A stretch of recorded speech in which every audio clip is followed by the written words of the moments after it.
こんにちは。いつも M88 をご利用いただきありがとうございます。はい、いよいよ4回目となりました。ウィークリーラッキーワードでキャッシュバックキャンペーン。4回目の今日は、なんと今日も再びオーパスゲーミング。今回はルーレットの練習場に来ています。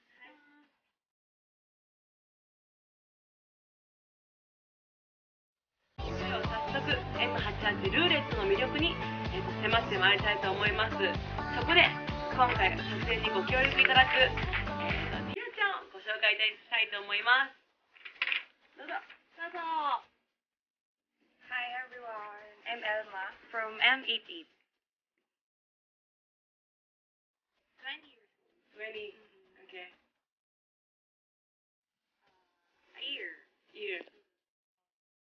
Roulette.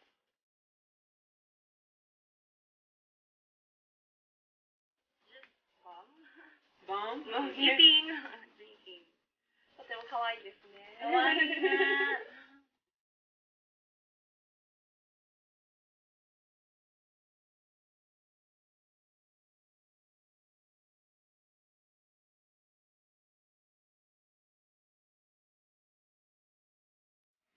これが実際に、アルマちゃんたちが練習に使っているルーレット台になります。あ、ここにボールを置いとくんです。そう、ボールはここなんですね。At this 5 revolutions. Before the reverse.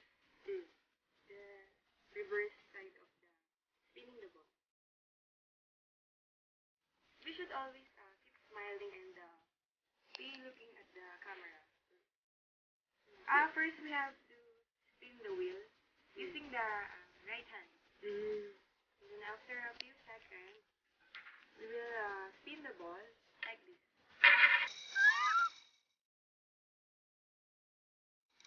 And when the ball drops, we will stop the wheel using the left hand. Cover this line. We will input it on the motor. Okay, that's good. So, do you think that Kana can try dealing the Yes. Let's try it. Yeah. Go. And just teach her how to. First spin the wheel. Yeah. Right hand. Then spin the ball. Here. You. Use 5 revolutions. No, only 2 times. That's already bad spin. Yeah. とても難しいです。 It's hard. Yeah, it is. 5 days, I think. 5 days, every And day. even now, if it's my break, we have to train. Still not. Mm-mm.